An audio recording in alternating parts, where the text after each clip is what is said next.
చంపింది తెలుగుదేశం వాళ్లే, చనిపోయింది తెలుగుదేశం వారే. మరి కేసులు మాత్రం వైసీపీ వారి మీద. ఇది ఎక్కడి న్యాయం? ఇదేమి పాలన? జిల్లా పోలీసు ఉన్నతాధికారే స్వయంగా ఈ హత్యలు రెండు తెలుగుదేశం వర్గీయుల మధ్య ఆధిపత్య పోరులో భాగంగానే జరిగాయని, జరిగిన హత్యలని స్పష్టంగా చెప్పినప్పటికీ వైసీపీకి చెందిన వ్యక్తుల మీద కేసులు కట్టడాన్ని తీవ్రంగా ఖండిస్తున్నాను.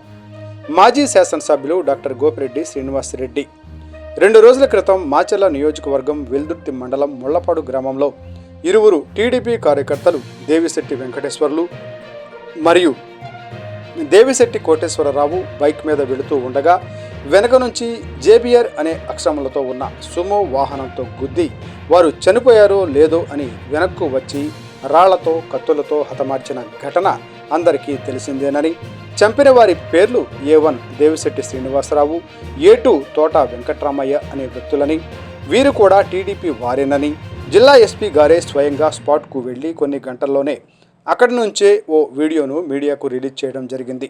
ఆ గ్రామంలో 2 టీడీపీ వర్గాల మధ్య జరిగిన దాడి ఇది అని స్పష్టంగా పోలీసు ఉన్నతాధికారి ఒక వీడియోను మీడియాకు రిలీజ్ చేశారు. తోట చంద్రయ్య హత్యతో ఈ హత్యకు ఎటువంటి సంబంధం లేదని స్వయంగా ఎస్పీ గారు చెప్పడం జరిగింది. A1, A5 వరకు ముద్దాయిలను అరెస్టు కూడా చేశారు. ఆశ్చర్యకరమైన విషయం ఏమిటంటే 2 టీడీపీ గ్రూపుల మధ్య జరిగిన ఆధిపత్య పోరులో భాగంగా ఈ హత్యలు జరిగాయని స్వయంగా ఎస్పీ గారు చెప్పిన తర్వాత కూడా 4 సార్లు శాసనసభ్యుడిగా వైఎస్ఆర్ కాంగ్రెస్ పార్టీ మరియు జిల్లా వైఎస్ఆర్ కాంగ్రెస్ పార్టీ అధ్యక్షుడు అయినటువంటి పిన్నెల్లి రామకృష్ణారెడ్డి గారి మీద మరియు 1 సంవత్సర కాలంగా ఊళ్ళో లేనటువంటి, ఎక్కడున్నాడో కూడా తెలియనటువంటి అతని తమ్ముడు వెంకటరామిరెడ్డి గారి మీద కేసు పెట్టి A6 మరియు A7 ముద్దాయిలుగా FIRలో చేర్చారు. చనిపోయిన వారు, చంపిన వారు ఇద్దరు టీడీపీ వారని అందరూ చెప్పుకుంటున్నారు. స్పాట్లో జేబిఆర్ అక్షరాలతో ఉన్న సుమో కూడా దొరికింది. చంపిన వారు తెలుగుదేశం పార్టీ వారని పోలీసులు కూడా చెప్తున్నారు. అయినప్పటికీ పిన్నెల్లి రామకృష్ణారెడ్డి ఆయన తమ్ముడు వెంకటరామరెడ్డి గారి మీద కేసులు పెట్టి వీరిని అన్యాయంగా ఈ కేసులో ఇరికించడం జరిగింది. ఇది కేవలం కక్ష సాధింపు ధోరణితోనే ఇటువంటి చర్యలు చేపడుతున్నారని, దీనిని తీవ్రంగా ఖండిస్తున్నామని తెలిపారు. ఇది ఎంతవరకు సమంజసం అని ప్రశ్నిస్తూ దీనిపై తప్పనిసరిగా న్యాయ పోరాటం చేస్తామని, హైకోర్టుకు కూడా వెళ్తామని తెలియచేస్తూ ఇటువంటి తప్పుడు కేసులు పెట్టడాన్ని తీవ్రంగా ఖండించారు. నియోజకవర్గం రానటువంటి వెంకటరామరెడ్డి కేసులో పెట్టారు. అసలు నియోజకవర్గం ముఖం చూడని వెంకటరామరెడ్డి ఆయన ఎక్కడుంటున్నా కూడా మాకు అందరికి ఎవరికి తెలియదు. ఆయన కేసులో పెట్టారు.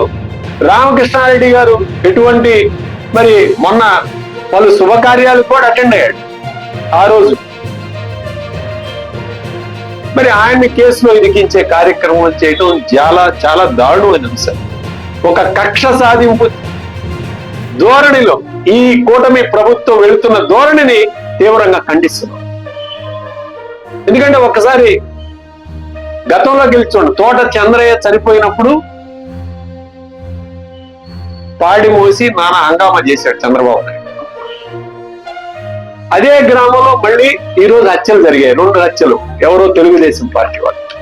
నేను అడుగుతానని ఈ ప్రభుత్వానికి, అసలు గురజాల సబ్ డివిజన్ లో ఒక డిఎస్పీ లేక 2 నెలలు అవుతా ఉంది. ఎందుకు మీరు డిఎస్పీని పోస్టింగ్ చేయలేదు?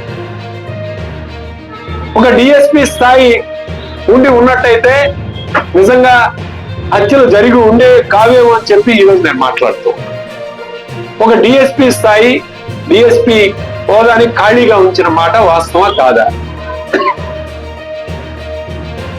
రెండోది, ఈ నెల 21వ తారీఖునే ఎస్పీ గారు పల్లెనిద్రకి ఆ గ్రామానికి వెళ్ళారు.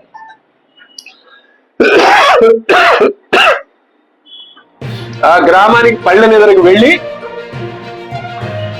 అక్కడ అందరితో మాట్లాడి గొడవలు పడొద్దు, మీకేదైనా సమస్య ఉంటే ఈ దేవిశెట్టి వెంకటేశ్వర గారికి చెప్పండి అని చెప్పి స్వయంగా ఎస్పీ గారు, ఇన్ఛార్జి డిఎస్పీ సత్తెనపల్లి డిఎస్పీ గారు, సిఐలు, పోలీసులు అందరూ వెళ్ళి గ్రామంలో పల్లెనిద్ర చేసి ఎటువంటి అవాంఛనీయ సంఘటనలు జరగకూడదని వీళ్ళందరూ మాట్లాడి వచ్చారు. మరి ఒక ఎస్పీ, పోలీస్ యంత్రాంగం వెళ్ళి అంతా మాట్లాడి వచ్చిన తర్వాత కూడా దారుణంగా ఇద్దరిని హత్య చేశారంటే పోలీసు వారి బాధ్యత లేదా అని నేను అడుగుతా ఉన్నా. మూడోది, రెండు గ్రూపులు ఒక పార్టీకి సంబంధించిన ఒక గ్రామంలో ఇద్దరు ఆధిపత్య పోరు కోసం ఇద్దరు కొట్టుకుంటూ ఉంటే ఈ పార్టీ నాయకుడు ఏం చేస్తున్నారు?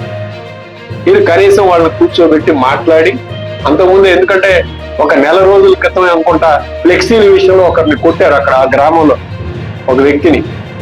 తెలుగుదేశం కార్యకర్తనే ఫ్లెక్సీ వివాదంలో కొట్టడం జరిగింది. ఒక ఇన్సిడెంట్ జరిగింది, 2 కాళ్ళు ఎరగొట్టారు అక్కడ. మరి ఆ ఇన్సిడెంట్ జరిగినప్పుడు మీ నాయకత్వం ఏం చేస్తుంది? వాళ్ళు మాట్లాడుకొని మరి దీన్ని సరి చేసుకోవాల్సిన అవసరం లేదా? మరి ఇన్ని కోణాల్లో జరిగితే అసలు ఎటువంటి ప్రమేయం లేని మా పార్టీకి సంబంధించిన ఇద్దరు వ్యక్తుల్ని ఎందుకు మీరు ఈ కేసులో చేర్చారు?